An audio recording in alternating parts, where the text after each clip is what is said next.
Carolyn, this is John Kennedy. So these are very high-profile roles, playing JFK Jr. and Carolyn Bessette. So I imagine the audition process must have been quite extensive. What was the process like for you as actors, and when was the moment that you knew you had the role?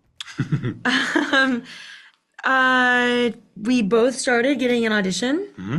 I put an audition down. A few weeks later, I happened to be in LA, and I heard it was going to go on to producers, and sort of a casting session before I went in turned into a test session. And I went in, Ryan was there, Brad, Nina, and I did each scene once. I thought, oh, that's not a very good sign. And I think Ryan, oh boy.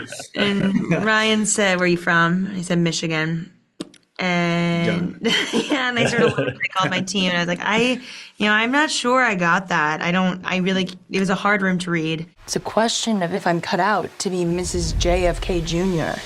I think we were under the impression initially that Carolyn would have been more difficult to cast, maybe just because she was a bit more of an enigma, but Sarah Pidgeon very quickly emerged as the front runner as soon as we saw her on screen. She just possessed so many of these qualities that I think Carolyn had that really can't be taught or sort of directed in an actor. I think she just possessed them inherently, along with that extraordinary talent that she has. And then a few days later, I was in a hotel in LA, and I got a call, and my team told me that I got it, and I was silent on the other end of the phone.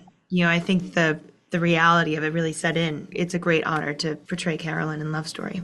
John, we obviously saw, if not 1,000 or more actors. I put a tape up in February, didn't hear anything for quite a long time. You're looking for a very specific kind of machismo that's a bit of a bygone era, the George Clooney, the Tom Selleck. I just think that if anyone can bridge the divide between politics and pop culture, it's me. And then on top of that, you're looking for somebody who was virtually American royalty, that, occupied very rarefied spaces. He launched a magazine. He could carry himself in a very unique, dynamic way, and that's a lot of prerequisites for an actor, in addition just the height and being strapping. And so, did you mention chest hair? And the chest hair, of course. The shortage of chest hair in Hollywood. End of April came around, they asked for another tape with some notes. That just turned into a producer's call back the following day. I didn't have to do the tape, which was great. And then, I did well there. They asked me to come down to LA for a chemistry read with Sarah, who was already cast the following week. But I think when we were able to see Paul in person and could feel his presence and have him walk into the room, as soon as he started reading with Sarah, I think everybody knew, especially Sarah, that this was the guy that we were looking for. And at the end of the screen test, while I was being demiked, Sarah went off and then came back, and she was just like, Paul, congratulations! And my spirit left my body right then and there. Oh, great. So she got to be the one to tell you. She was, yeah. It was a pretty great little gift there.